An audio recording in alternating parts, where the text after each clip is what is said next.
Le coup asséné en plein visage est d'une violence inouïe.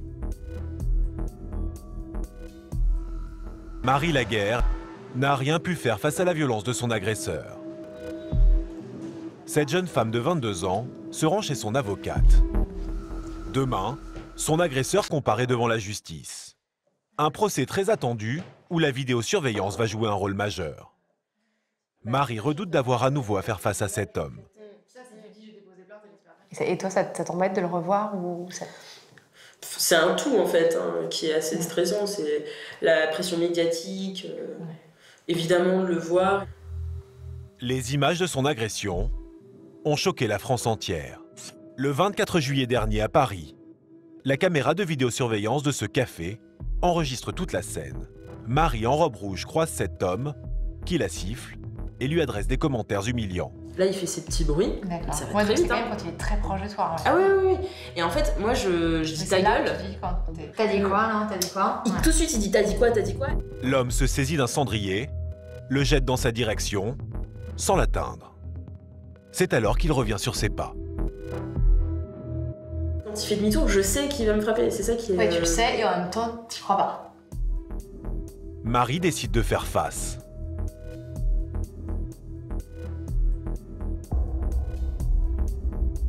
Le coup asséné en plein visage est d'une violence inouïe. Il y a eu aussi une incompréhension, mais ça se passe en 40 secondes. Quoi. Ouais. Et du coup, après, je suis rentrée et je me suis mise à chialer. Et là, je commençais à avoir la tête qui faisait boum. Puis j'ai envoyé tout de suite des messages à mes copines qui m'ont dit tout de suite faut que tu portes plainte. Marie retourne ensuite au café où le patron lui confie la vidéo de l'agression. Mise en ligne, elle est visionnée des millions de fois. Et cela change tout, selon son avocate, Maître Saïdi Cotier.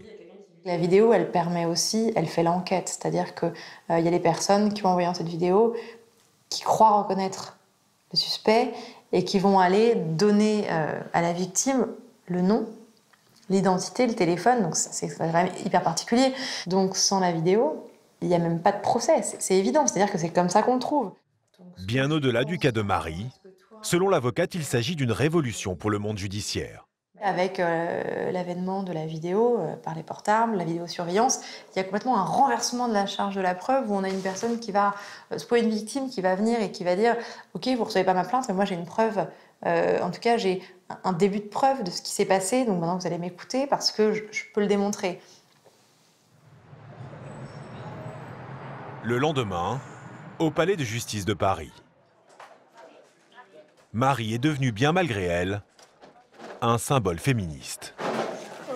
Alors dites-nous, qu'est-ce que vous attendez? Excusez-moi. Ouais. On attend 2 secondes. Qu'est-ce que vous attendez de ça? Je comprends pas pourquoi on n'applique pas une tolérance zéro envers ces comportements-là. Parce qu'il faut pas attendre qu'une femme, elle soit frappée, blessée, violée ou tuée pour s'en alerter.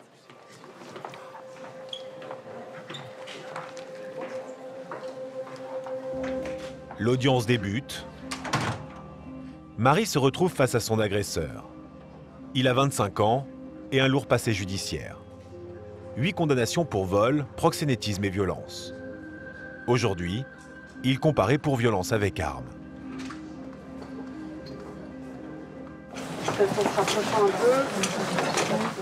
Après 1 heure de procès, le verdict tombe. Le délinquant multirécidiviste est condamné à 12 mois de prison, dont 6 avec sursis. Tu te reposes un peu? Ça va. Alors, Ouais, enfin, non, franchement, tout ce qu'on a demandé. c'est Et d'ailleurs, satisfaite, contente, je me permets un peu de regarder, de me dire, moi, quand même, je suis quand même fière de ce qui s'est passé. Il faut. La présidente du jury l'a elle-même reconnu. Les images de l'agression ont pesé lourd dans les débats.